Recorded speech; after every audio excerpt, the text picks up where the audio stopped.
Assalamualaikum warahmatullahi wabarakatuh. Puji syukur kita panjatkan kehadirat Allah Subhanahu wa Ta'ala.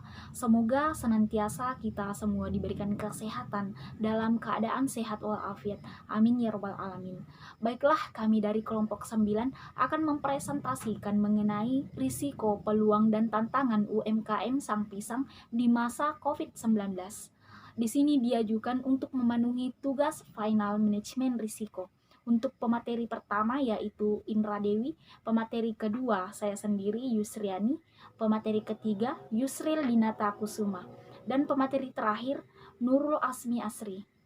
Selanjutnya untuk pemateri pertama saya persilahkan untuk memaparkan materinya. Sekian dari saya. Wassalamualaikum warahmatullahi wabarakatuh. Assalamualaikum warahmatullahi wabarakatuh. Halo teman-teman, perkenalkan nama saya Indra Dewi, NIM 90200117022. Dalam video kali ini saya akan membahas tentang deskripsi usaha dari Sang Pisang, yang dimana Sang Pisang didirikan pada tahun 2017 di kota Jakarta. Pendirinya adalah Kaisang Pangarep, putra bungsu dari Presiden ke-7 Republik Indonesia, yaitu Joko Widodo. Sang pisang ini merupakan olahan pisang yang berjenis pisang nugget yang ditambahi dengan berbagai varian topping di luarnya. Bentuk atau jenis usaha dari sang pisang ini adalah waralaba.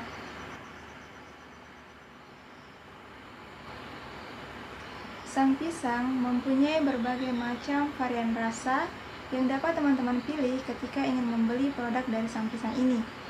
Untuk varian rasa diantaranya adalah rasa tiramisu, coklat, blueberry, cappuccino, strawberry, avocado, cheese, green tea, taro, dan vanilla. Tidak hanya untuk varian rasa, sang pisang juga mempunyai berbagai macam varian topping yang dapat teman-teman pilih. Di antaranya adalah Milo, cheese, Coco Crunch, Oreo, nut, kacang tabur, dan almond.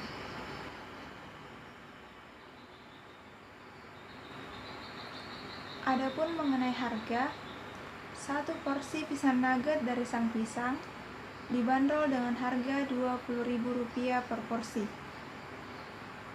Harga ini merupakan harga yang umum di pasaran. Namun, apabila teman-teman ingin memilih ekstra topping, maka teman-teman dapat dikenai biaya tambahan sebesar Rp5.000.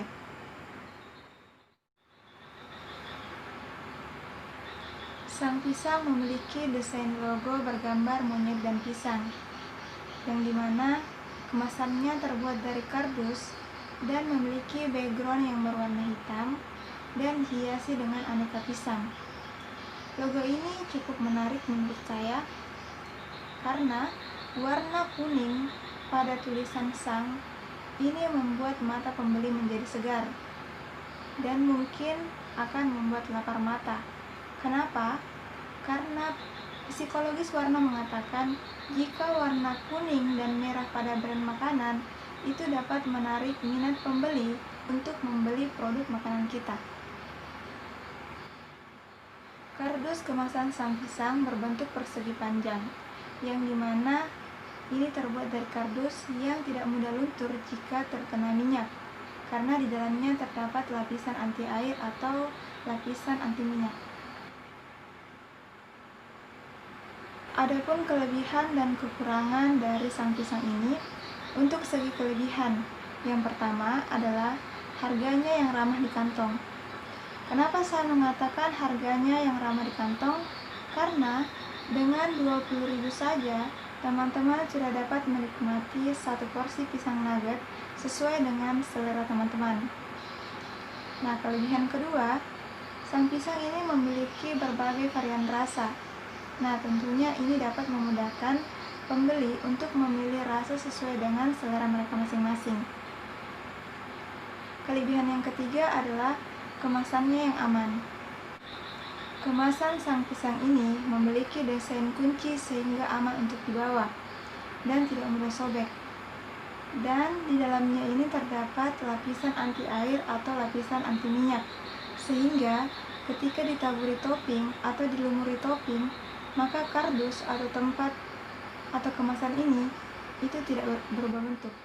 Untuk kekurangan sang pisang hanya satu menurut saya, yaitu letak outlet tidak tersebar rata di semua kota, sehingga untuk teman-teman yang berada di luar kota tidak mudah untuk menikmati dan merasakan kenikmatan dari sang pisang ini.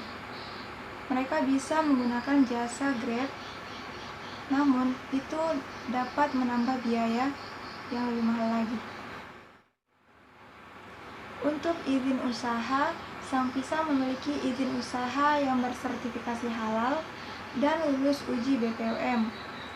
Dan sang pisang juga memiliki izin Hindaar Ordoranti atau yang biasa disingkat dengan HO, yang dimana izin ini diberikan kepada personal atau badan usaha yang memiliki tempat usaha atau kegiatan yang berpotensi mengalami kerugian, mengalami bahaya, gangguan masyarakat, dan kelestarian terhadap lingkungan.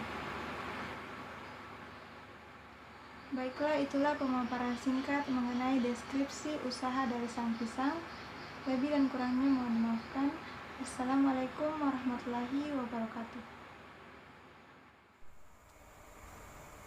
Bismillahirrahmanirrahim.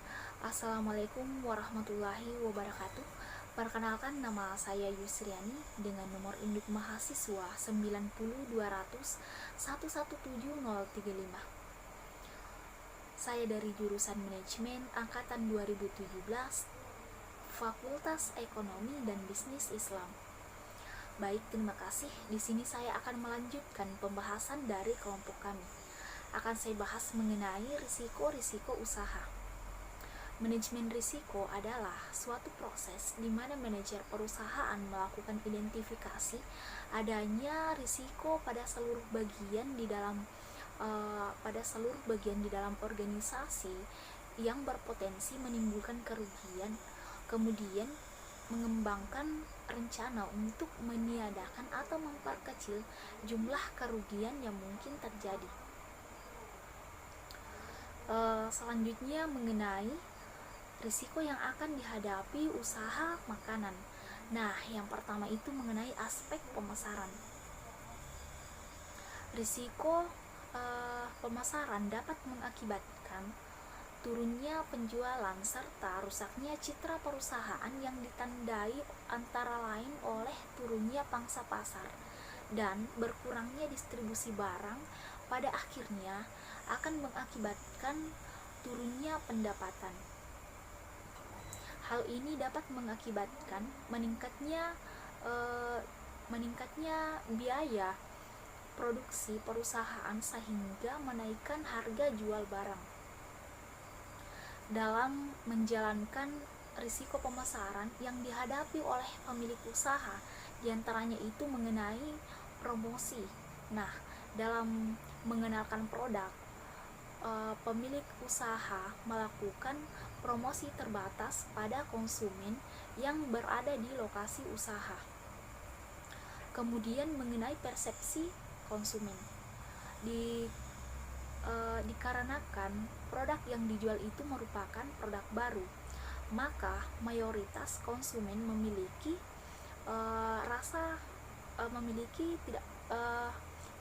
rasa tidak percaya terhadap produk. Kemudian hal tersebut menjadi tantangan bagi pemilik usaha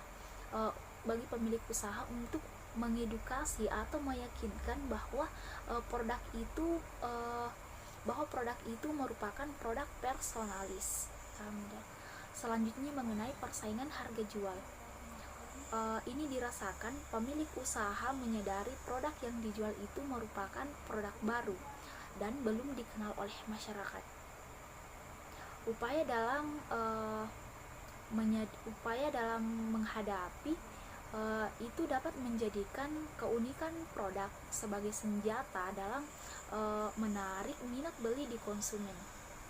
Selain risiko-risiko yang tadi saya jelaskan, Dan ada juga risiko yang mungkin dihadapi, itu munculnya persaingan usaha atau produk. Jumlah pelaku bisnis dalam industri makanan dan minuman yang relatif banyak, sehingga dapat mempengaruhi daya setiap pasar atas produksi. Hal itu dapat menimbulkan banyaknya persaingan produk atau usaha dalam pasar yang sama. Next, yang kedua itu mengenai aspek operasional. Beberapa kemungkinan risiko pada aspek operasional. Yang pertama itu mengenai kenaikan harga bahan baku. Produk yang akan dijual itu merupakan produk bergantung pada hasil alam seperti buah pisang dan bahan baku pendukung lainnya.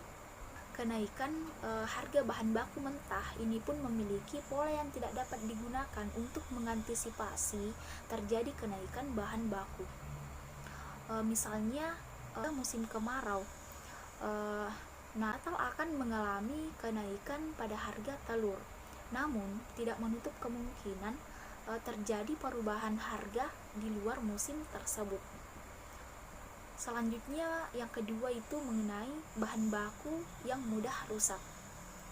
Bahan yang digunakan dalam usaha ini merupakan bahan baku mentah yang mudah rusak, seperti bahan utamanya buah pisang. Bahan baku mentah tidak bisa disimpan dalam jangka waktu yang panjang. Kemudian yang terakhir itu memiliki masa kadaluarsa. Produk makan merupakan produk yang memiliki kadaluarsa, apalagi makanan siap saji, dan ini merupakan produk yang tidak bisa disimpan dalam jangka waktu yang panjang. Baik, itulah yang dapat saya paparkan mengenai aspek pemasaran dan juga aspek operasional. Selanjutnya akan dibahas oleh rekan saya. Sekian dari saya, wabillahi taufik wa hidayah. Wassalamualaikum warahmatullahi wabarakatuh. Nama saya Yusril Dinata Kusuma, NIM 9020011711742.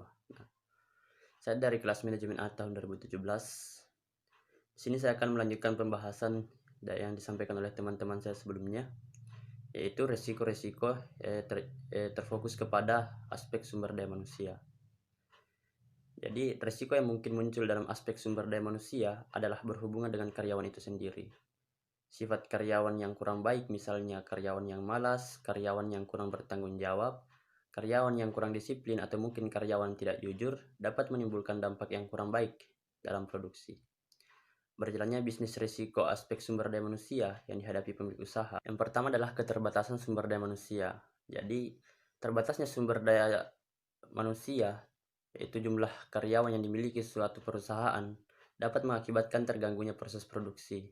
Nah, ketika salah satu karyawan tidak masuk, misalnya koki, izin karena adanya urusan keluarga, bisa saja kondisi ini berakibat untuk mengganggu proses jalannya produksi. Nah, upaya yang dilakukan perusahaan atau pemilik usaha adalah dengan mencari pengganti untuk fungsi yang kosong. Nah, hal ini juga menjadikan pemilik usaha sebagai pengawas mempunyai pekerjaan yang ekstra agar tidak mengganggu produk-produk yang dihasilkan. Risiko yang kedua adalah kesalahan karena faktor manusianya. Nah, menyadari bahwa manusia tidak pernah luput dari kesalahan, misalnya dengan pelayanan yang tidak baik atau mungkin kurang memuaskan, atau pembelaan dan penyajian yang keliru. Upaya yang dilakukan pemilik usaha adalah dengan melakukan pengawasan kepada karyawan agar sesuai dengan ketentuan-ketentuan yang telah ditetapkan oleh usaha atau perusahaan. Selanjutnya berbicara masalah risiko dari aspek keuangan. Jadi, mengelola keuangan suatu usaha atau perusahaan bukan hanya dilakukan oleh usaha-usaha yang besar saja atau perusahaan-perusahaan yang besar saja, tetapi juga perlu dilakukan oleh usaha-usaha kecil dan menengah. Jadi usaha-usaha yang kecil dan menengah juga harus melakukan pengelolaan keuangan dengan baik dan benar. Karena dengan kinerja keseluruhan suatu usaha sangat dipengaruhi oleh kinerja-kinerja keuangan. Nah, jika aspek keuangan tidak dipertimbangkan dengan baik, maka akan berakibat pada investasi yang dikeluarkan. akan muncul pertanyaan kapan modal akan kembali, rencana keuangan yang akan diambil, ataupun rencana keuangan yang akan didapat dan sebagainya. Nah, hal-hal ini sama sekali tidak dapat diperkirakan. Jadi, dengan berjalannya usaha, risiko-risiko aspek yang keuangan yang akan dihadapi adalah beberapa hal. Ada beberapa hal. Nah, di antaranya adalah yang pertama, keterbatasan dana. Jadi, sumber modal yang hanya berasal dari pemilik usaha dapat mengakibatkan terjadinya keterbatasan dana ataupun modal yang dimiliki oleh perusahaan. Nah, keterbatasan dana ini juga mengakibatkan ruang gerak keuangan ataupun ruang-ruang gerak perusahaan itu sendiri menjadi sempit. Ruang-ruang gerak yang sempit juga berbanding lurus dengan tuntutan-tuntutan untuk tetap mampu berjalan dengan dana tersebut ataupun dana-dana yang minim tersebut. Nah, upaya yang dilakukan oleh pemilik usaha adalah dengan mengatur dengan maksimal dana yang dimiliki agar usaha tetap berjalan. Jadi, minimnya suatu dana harus dikelola dengan baik agar dapat digunakan untuk menjalankan suatu usaha. Nah, kemudian yang kedua adalah kesalahan keputusan harga jual. Nah, keputusan penetapan harga jual yang terlalu murah dapat mengakibatkan keuangan mengalami kerugian. Nah, kesalahan-kesalahan dalam menentukan harga jual ini jika tidak dilakukan evaluasi, maka akan mengakibatkan bisnis mengalami kerugian secara terus-menerus. Nah, upaya yang dapat dilakukan oleh seorang pemilik usaha adalah dengan melakukan evaluasi, di mana terjadi kesalahan dan harus mempertimbangkan besaran harga jual serta menjadikannya pengalaman, sehingga kesalahan-kesalahan seperti ini tidak akan terulang lagi untuk kedepannya. Nah, jadi pemilik usaha ataupun manajemen dalam keuangan sendiri harus menentukan harga jual yang pas untuk setiap produk untuk menghindari resiko-resiko kesalahan dalam keputusan harga jual ini. Nah, kemudian yang ketiga adalah risiko kredit. Nah, biasanya perusahaan-perusahaan memiliki hutang. Jadi dikarenakan ke depannya dalam upaya mengembangkan bisnis ataupun usaha yang dimiliki perlu dilakukan penambahan modal, yaitu dengan melalui hutang bank. Nah, ketika melakukan hutang maka akan rentan dengan resiko-resiko seperti kenaikan suku bunga. Upaya yang dilakukan untuk memitigasi risiko tersebut adalah dengan menerapkan pengawasan arus keuangan untuk memonitor penerimaan dan pengeluaran serta melakukan efisiensi biaya. Jadi risiko kredit ini sangat berbahaya untuk jalannya usaha. Jadi harus dipertimbangkan dengan baik oleh pemilik usaha. Nah, kemudian tantangan dari pesaing. Nah, menurut Kaisang Pangarep terkait dengan bahan baku dan risiko yang tidak lain menjadikan risiko yang berat untuk usaha sang pisang ini adalah karena bahan baku yang digunakan oleh sang pisang merupakan bahan baku yang gampang untuk didapatkan. Namun risiko-risiko yang dikhawatirkan adalah kompetitor yang semakin banyak. Jadi cukup sekian mungkin yang bisa saya sampaikan dalam bahasan risiko-risiko dalam aspek sumber daya manusia dan aspek keuangan, dan selanjutnya akan dilanjutkan oleh rekan saya. Bismillahirrahmanirrahim. Perkenalkan, nama saya Nurul Asmiasri, NIM 9020117014. Nah, pada kesempatan kali ini saya akan membahas mengenai peluang dan tantangan. Yang pertama adalah tantangan. Perusahaan software dengan solusi operasional SDM dan keuangan berupaya untuk membantu para pelaku usaha mikro, kecil, dan menengah atau UMKM dalam menghadapi tantangan berat di tengah perlambatan ekonomi akibat perang dagang dan pandemi virus corona atau COVID-19. Tantangan perekonomian ini berat. Masyarakat berada dalam kondisi waspada dan sangat berhati-hati dengan membatasi bepergian dan konsumsi. Tentunya hal ini berimbas kepada transaksi jual beli di pasaran. Berbagai elemen yang terkena imbas sebut saja restoran, pasar, pusat perbelanjaan, dan transportasi online. Pada krisis ekonomi tahun 1998 dan 2008, sektor UKM menjadi penopang ekonomi karena mayoritas belum dapat akses finansial dan permodalan, sehingga tidak terdampak krisis. Namun saat ini UKM justru paling rentang atas imbas virus corona. Data Goldman menunjukkan sebanyak 96% pemilik UMKM di Amerika Serikat telah merasakan dampak dari pandemi COVID-19 ini, dan 75% dari usaha mereka mengalami penurunan penjualan. Sementara di dalam negeri, Ketua Umum HIPMI Jaya, Afifuddin Suhaili Kalla mengatakan omset UKM Indonesia telah berkurang hingga 70% dalam sepekan terakhir ini. Menurut Standi, di masa sekarang, penggunaan teknologi akan menjadi solusi terbaik untuk membantu roda perekonomian UMKM tetap berjalan. Selain bantuan modal, pemasaran melalui media sosial dan otomasi pembukaan akan memudahkan UMKM untuk menyusun strategi yang sekiranya tepat guna kelangsungan usaha saat ini dan ke depannya. Kemudian adalah peluang. Pandemi COVID-19 memaksa semua pengusaha melakukan perubahan kebijakan dalam pekerjaannya. Pandemi COVID-19 membuat daya beli dan permintaan di masyarakat menurun, sehingga berdampak pada aktivitas perusahaan skala besar hingga usaha mikro kecil dan menengah atau UMKM.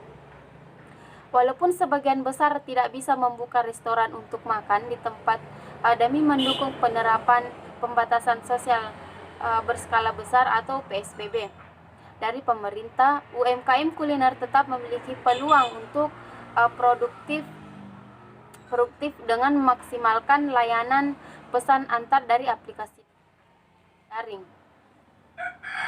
UMKM dituntut menjadi kian kreatif di tengah upaya-upaya agar pelanggan tetap setia memesan makanan dengan rasa aman dari rumah. Salah satu upayanya adalah dengan meningkatkan kebersihan dan keamanan makanan, hingga promosi ini sebagai upaya untuk tetap menarik pelanggan. Seperti yang telah dilakukan oleh UMKM Sang Pisang milik Kaisang Pangarap, menambah celah ekonomi tersendiri dari kerjasamanya dengan perusahaan aplikasi Grab, khususnya jasa GrabFood dalam mengembangkan kedua bisnis kulinernya itu. Kaisang menggandeng penyedia layanan transportasi yakni Grab Indonesia. Di tengah pandemi COVID-19, inovasi kolaborasi pemasaran yang agresif melalui platform digital atau online juga merupakan hal sangat penting untuk dikembangkan dan diimplementasikan. General Manager Sang Pisang Indonesia Muhammad Fadli Agus mengatakan sejak adanya wabah COVID-19, fenomena perpindahan ke transaksi online tidak hanya terjadi di Indonesia tetapi juga di seluruh dunia. Dengan pembelian makanan dibawa pulang, take away food, omset Sang Pisang saat ini tidak terlalu mengalami penurunan yang dirasai dan tidak terus merumahkan karyawannya. Dengan pembelian makanan dibawa pulang atau take away food, omset Sang Pisang saat ini tidak terlalu mengalami penurunan yang drastis dan tidak harus merumahkan karyawannya. Demikianlah pembahasan kami mengenai risiko, tantangan, dan peluang dalam menghadapi COVID-19 di Indonesia. Lebih dan kurangnya mohon dimaafkan. Wassalamualaikum warahmatullahi wabarakatuh.